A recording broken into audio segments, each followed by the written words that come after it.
It is Indiana in the Morning, presented by First Commonwealth Bank, here on the Voice of Indiana County, WCCS, AM 1160 and 101.1 FM.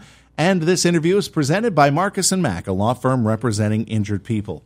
Yesterday, we talked with Hannah Harley and Ramiro Davaro Comas of talking about the upcoming Artists in Residence Artist Project, where murals are going to be painted all over Indiana Borough. In fact, one at the Jimmy Stewart Museum, and we heard of a couple of other locations.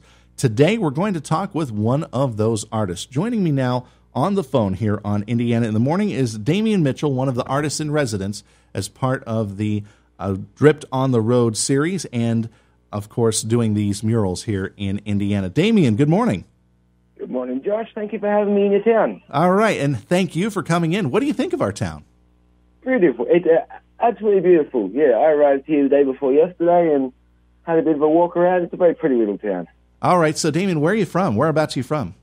I'm from Wagga Wagga, Australia, which is a town in kind of about 6 hours west of Sydney. Okay, 6 hours west of Sydney. And what is it outside of the weather, population size? We're about. Well, you've seen how big Indiana is. Is your town that big as well? Yeah, Wagga would also be a regional centre, kind of similar to here. It's probably around 50,000, I want to say. Wagga, well, it's actually Wagga Wagga. Wagga Wagga is a Wiradjuri word, which is the local people, and it means crow. So when you pluralize crow in Wiradjuri, you get Wagga Wagga, which means place of many crows. Okay, I got you. Wagga Wagga, place of many crows. I ought to take you up to Punxsutawney. I think that is town of the sandflies up in Native American languages up there. So we'll see about that. Good. A place after my own heart. All right. Well, anyway, what got you interested in art? So I've always been painting graffiti. When I was a little kid, I liked to write my name on things, and I still do a little bit. And then after a while, I just tried to do more difficult paintings. And, I've always used the spray can. I really like the way that kind of works for me, like the immediacy of it. You can go over anything you like. And I think art's a great way to, share ideas. I think... And also unify people, whether you like it or you hate it, you're getting a reaction from it, and it's something to talk about. How long have you been doing these murals with the Dripped on the Road program? This is my first time traveling with this program. I've known a couple of the people involved with it over the years. I've been painting murals in general for about 15 years now. Mm-hmm. And any memorable projects stand out for you? Oh, yeah, no, they're all fun. I think, this kind of work can take you all over the place. If you've got a spray can in your hand, no matter which town you go to, you're always going to find a friend, somewhere to paint, someone to paint with, and find the local spots. Particular highlights were, I was back in Australia recently, earlier this year, and was able to paint in my hometown, which I haven't done since I was a little kid, and I painted a big picture of my dad. So that was always nice. That sounds like a very nice tribute there. But I would imagine though, back in your hometown, you said you did a lot of graffiti, and graffiti does have kind of the negative connotation here in the States, because people think of that. They think of people tagging their names, and you said you like to write your name on a lot of things, but you grew it into an art form out of that.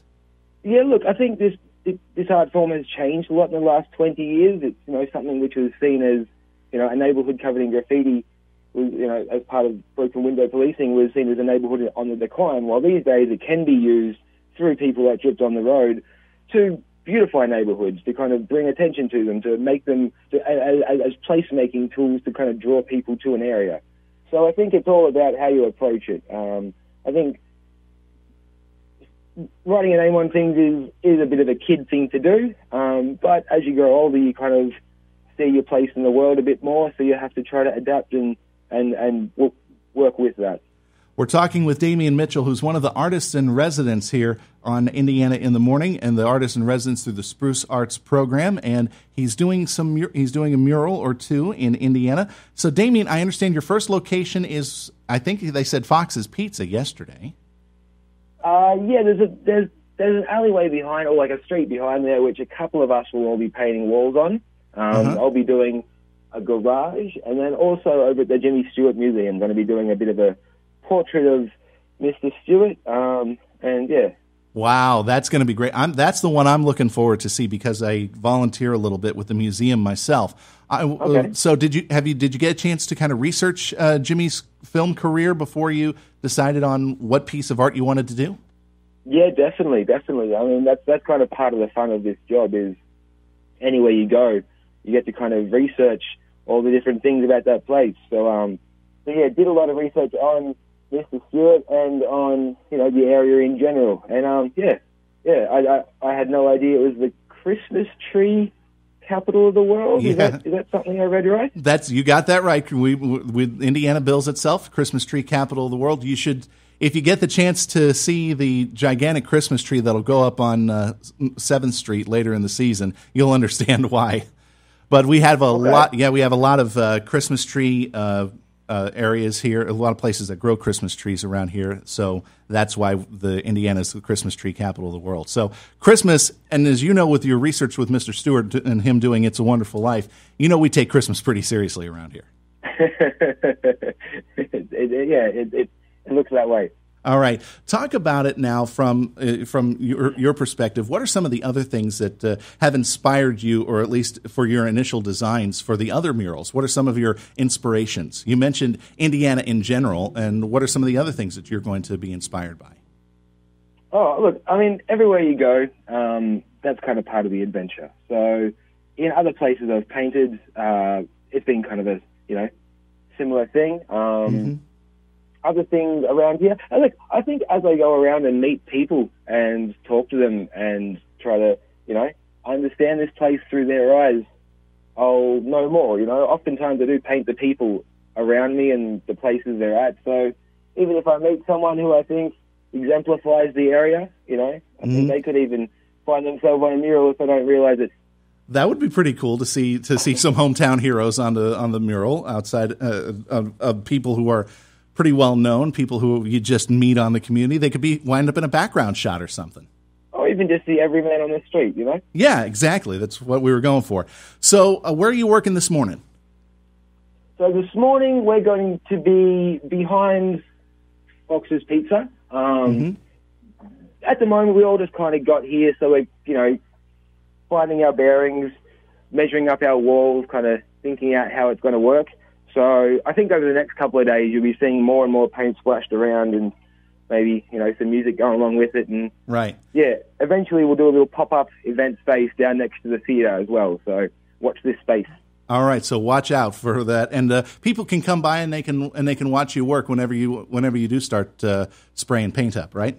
Oh, of course, yeah. We're all pretty personable. I mean, we do paint our names on walls for a living, so we're not Boy Scouts, but we're nice enough people. Right, gotcha, understood. Hey, I do want to thank you very much for joining us this morning on Indiana in the Morning, Damien, and I wish you nothing but the best in your artwork. And please keep us posted and see if we can get some of your fellow artists to come on as well to talk about some of the murals that they're going to work on. Thanks for joining us this morning. Josh, it was a pleasure. Thank you. Pleasure's mine. Thanks again. Damien Mitchell joining us this morning on Indiana in the Morning, one of the artists in residence for the mural program that's going on here in Indiana County as part of the Dripped on the Road series. If you want more information on Dripped on the Road, go to drippedontheroad.com, or you can also look that up on YouTube. And, of course, we'll have more information on the Artists in Residence program through Spruce Arts. This is going to be a 2-week program that's lasting until October 19th, and we're going to see multiple murals over the next couple of weeks, mostly in the areas we were talking about, Fox's Pizza area, a mural in the Jimmy Stewart Museum, and also one over at the Indiana Theater. So please check those out if you have the chance to do so. This interview segment is brought to you by Marcus & Mack, a law firm representing injured people, and it is